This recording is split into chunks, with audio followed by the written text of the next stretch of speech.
How to fix Snapchat support error. So if you want to fix your Snapchat support error, then what you need to do is first you need to open up your Play Store application.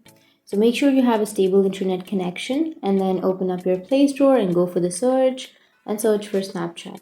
Once you've searched, here you may have an update option instead of this open option. You need to simply go for update and update your application. Once you've updated, your problem might be fixed.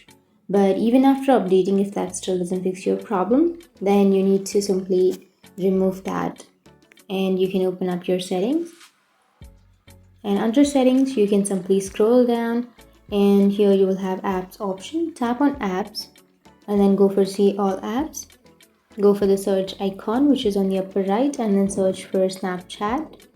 Once you've searched, go for storage and cache. Go for clear cache and clear your cache. Once you've cleared your cache, now your problem might be fixed. But if that still doesn't fix your problem, then simply uninstall the application. And after uninstalling, you can again install it from your App Store or your Play Store. And after that, you need to again go back to this Snapchat login page and log into your account and your problem will be fixed. That's it. That's how you can fix your Snapchat support code SS07. And if you have any questions, feel free to comment below. Thanks for watching.